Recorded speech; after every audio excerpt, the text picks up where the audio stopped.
I asked you all recently to let me know what topics and guides you would like to see from me about Final Fantasy Tactics, the Ivalice Chronicles, and more than any other, the biggest request I've had is an explanation of the Brave and Faith system. So, that's what we're going to be talking about today. My name is Tom, otherwise known as Titanium Legman, and welcome back to the channel.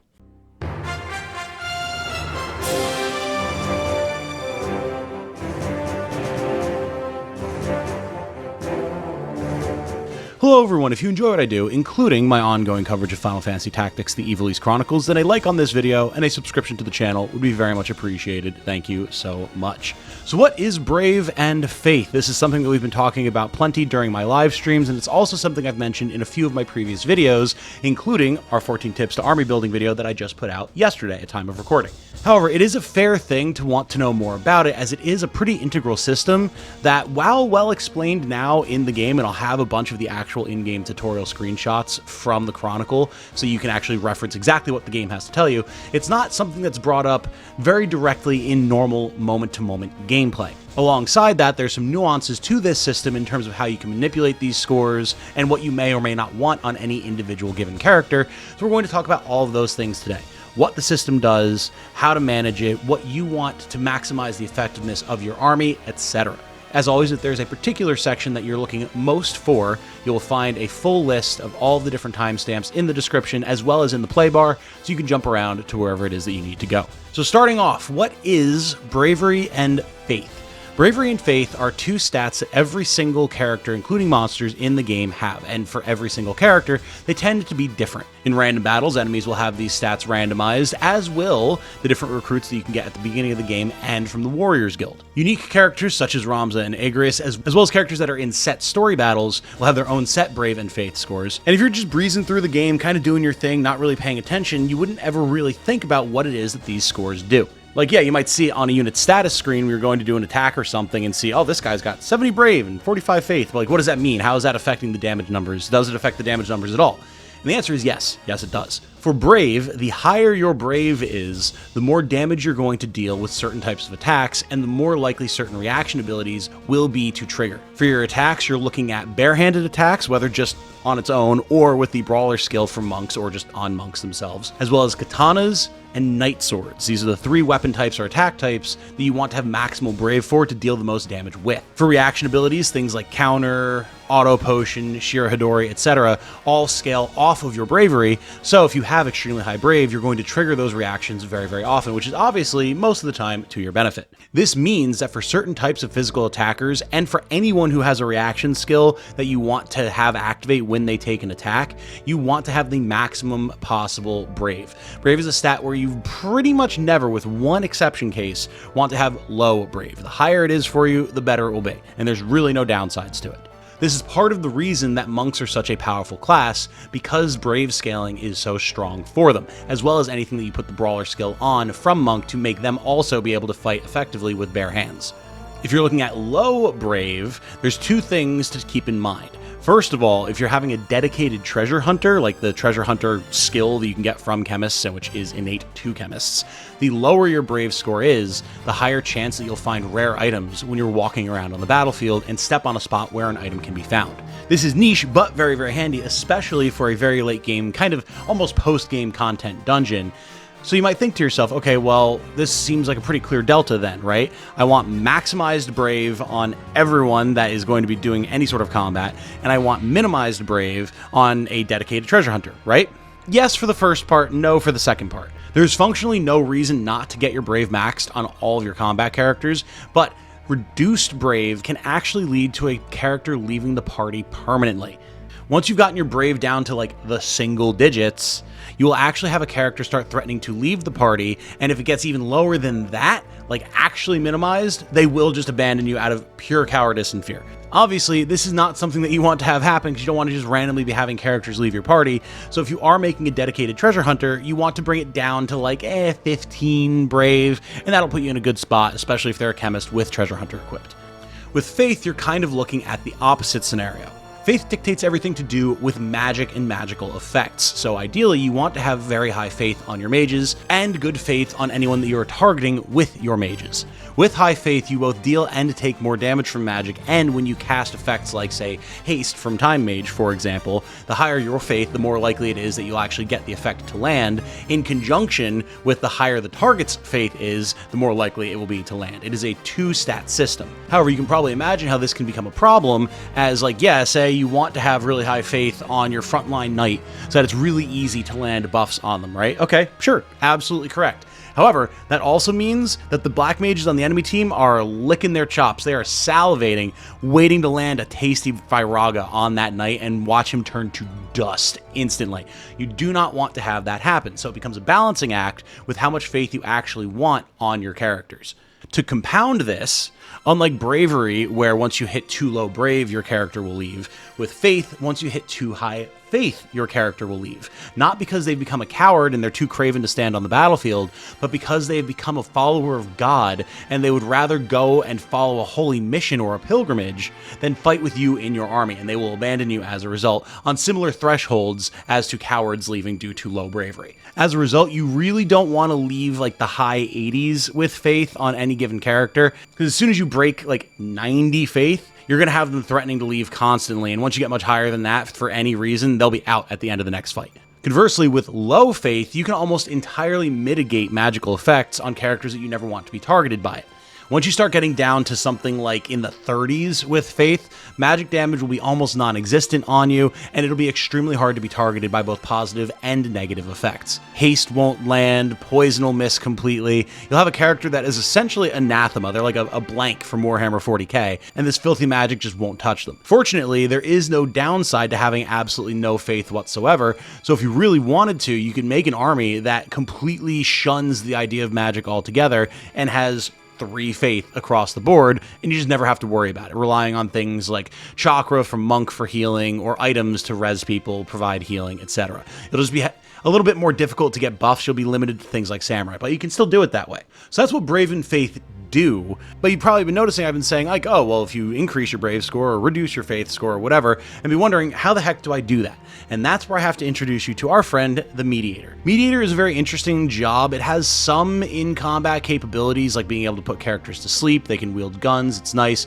What they mainly do is more of a meta progression type of skill set. The primary roles for Mediator are recruiting enemy units and monsters, which obviously is extremely powerful, and then manipulating Brave and Faith. They have 4 skills, 2 for Brave and 2 for Faith, which will allow you to increase or decrease the score over the course of a battle. Each of these skills will increase or decrease the related skill by 4, meaning that you can actually max out or completely minimize a character's stat in either category over the course of a fight, although it'll take a while, and make them absolute monsters or completely useless, depending on what you're targeting and what type of job the enemy or ally is in. Of course, if that was the only thing at play here, it would be a very roundabout way to maximize or minimize stats, only to then have to do it all over again at the start of another fight, right? Well, fortunately, manipulating Brave and Faith in this way does actually permanently increase and decrease your stats as well. You see, for every 4 points that you get, or every 4 points that you lose in Brave and Faith, you will permanently gain or lose 1 point in Brave or Faith. This means over the course of multiple battles, you can slowly manipulate your character's stats to be where you want them to be to really min-max your entire party. You do need to note that you actually have to be able to gain or lose the stats in the first place, so once you have a character at 100 Brave in a battle, you can't continue to praise them to get more stacking Brave on top of that, because they're not actually getting the point increase. They're maxed, they're capped, they can't go any further. So you do need to do this over the course of multiple battles. It will take a little while, but you can effectively min-max all of your characters doing this. It is slightly annoying, as the Mediator does not have the greatest hit chance with these skills, especially if they don't have good Zodiac compatibility with whoever it is that you're looking at, but time heals all wounds and fixes all stats. You do also have another option, and this is partially my preferred option, at least to manipulate Brave, which is Ramza himself. In Chapter 2, his Squire job gets the skill Steel, S-T-E-E-L, like the metal, which you can use on a target to increase their Brave by 5 for the map. You can keep doing this, you can keep spamming it. You do only get 1 permanent point of Brave negative because you're only getting like 5 points in that one use and it doesn't stack cumulatively over multiple uses. But even so, you can do this. It's another way to increase your bravery, and unlike the mediator, steel has a 100% chance to hit. So you can spend a bunch of time with Ramza as essentially a cheerleader for the rest of the army until they're all hugely buff and swollen on their own confidence, which is very fun. Unfortunately, if you are looking to manipulate faith, mediator is still the way that you need to go. To demonstrate this, we have a random battle here where we have an orator and 2 monks. We'll be using praise on each of these fine gentlemen once only to get them from their 80 base brave to 81. You can see here, and then also following here, where they each get hit by praise, they increase their brave by 4 for the battle. And then after the battle here, you can see now in my unit formation screen, they both have 81 brave. And the exact same procedure would be followed for faith and for reducing both stats.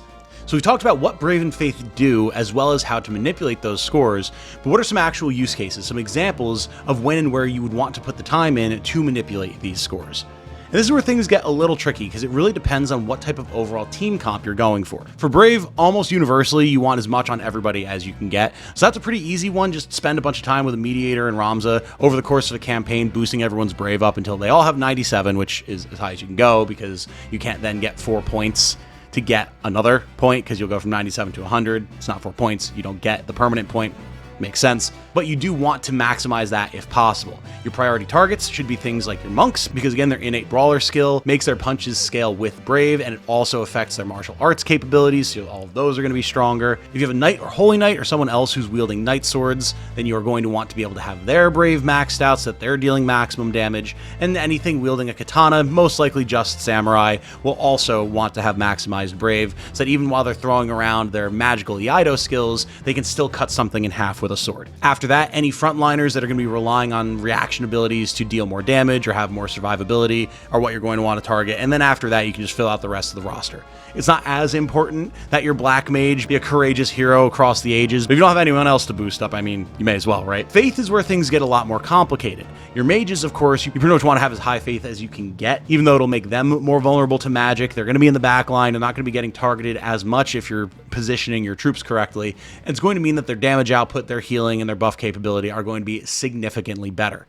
Ideally, you're going to want to have mages with upper 80s faith by like the end of chapter 2 if you can really make it happen. And if you are able to make that happen, they're going to be extremely deadly for you. For your frontline fighters, you have 2 more distinct options that you can go with. If you want, you can have an extremely heavy God-fearing force with everyone on your team having a ton of faith to make it so much easier to be able to put magical healing and buffs on the squad. Having an entire army of essentially paladins who at the start of a fight can receive haste, protect, shell, and a bunch of other beneficial effects from a few very easy and quick casts will make for a very potent fighting force, especially for the first few turns of combat. And with things like shell to help mitigate enemy magic damage, it won't be as dangerous as it could be, although you are still going to have to look out for debuffs. On the flip side, you can also make a force of frontline atheists who have essentially no faith whatsoever, minimizing it to 3, who will then literally laugh or just blink in confusion when mages say hamana, hamana, hamana, hamana, and then nothing happens on them. They just kind of look around like, all right, well, I'm going to poke you with this sword now, so, bye.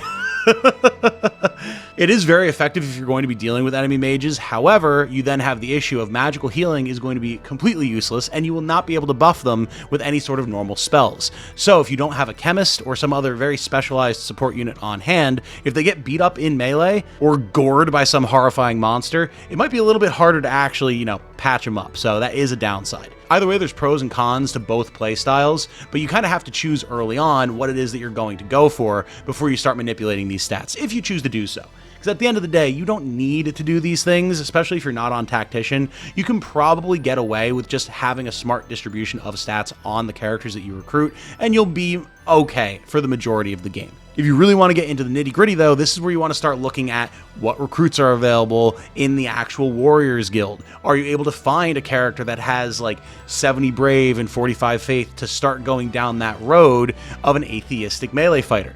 Or are you able to find a character that's got 70-70 in both stats like Ramza does at the start of the game? Someone who can go into either a sword and board wielding role with backline support magic or become a mage themselves, or just do a Spellblade type of build. That's an option as well. This is a great baseline to look at, as well as seeing what enemies you can try and entice from random battles and story missions with your mediator that you're now going to have to manipulate these stats to make your life a little bit easier and not require quite so much grinding. So definitely keep an eye on what stats recruits and potential enemy recruits have on offer for you as well. Finally, I figured I'd toss this in here as well because it is kind of part of the discussion, even though it's not a manipulation of the stats themselves. There are certain spells from the Oracle job, as well as a special unique character that I won't get into now for spoilers, who are actually able to put a temporary stat buff on your characters for Brave and for Faith. It doesn't actually affect their score in any way, but it essentially treats it like those stats have been maxed out. So if you don't feel like going through this whole stat manipulation thing, you can dedicate a support character to casting these effects on your team to make them temporarily more powerful. It'll run out just like any other buff. If they get down, they'll lose it, and it will be something you have to do every fight, but it is an option if you want to go down that route rather than the stat grinding route. And that, my friends, is the comprehensive discussion of Brave and Faith. I don't think I missed anything here. This has always been my understanding of the system. I've practiced with it a lot over the years, but if there is a nuance that you'd like to discuss or something that I did miss, please do bring it up in the comments. If it's something major, I'll make a pinned comment with that information in it, or even do a revised video, of course. Depends on what, if anything, I might have not talked about, but I think we're good. And let me know if this is in any way helpful for you. Kind of like the Zodiacs, which is a whole nother video that we'll get into. We're not talking about that right now. This is one of those systems that makes Final Fantasy Tactics feel really unique and interesting, but can also be pretty esoteric because of its uniqueness. So, seeing as how so many people were asking me so many questions about all the different aspects of it, I figured it warranted a video. Related to that, please do keep any and all suggestions and requests for other topics you would like to see coming. This is a large part of where I decide what types of guides are worth doing and where I should be putting my attention, because there's way more than I can cover in a reasonable time frame in any game like this. I'm always in the comments, I'm always checking out what people have to say, and I'm always paying attention to the conversation in my Discord as well, so please do pipe up. You may very well find that you're the person who warrants the next video. That said, I'm going to wrap this one up here and start editing so that we can move on to tonight's stream in a few short hours. Thank you all so much for watching. My name has been Tom, otherwise known as Titanium Legman. I hope you all have a good night. Stay safe and healthy out there, everybody. And remember, be good to each other, y'all. Bye now.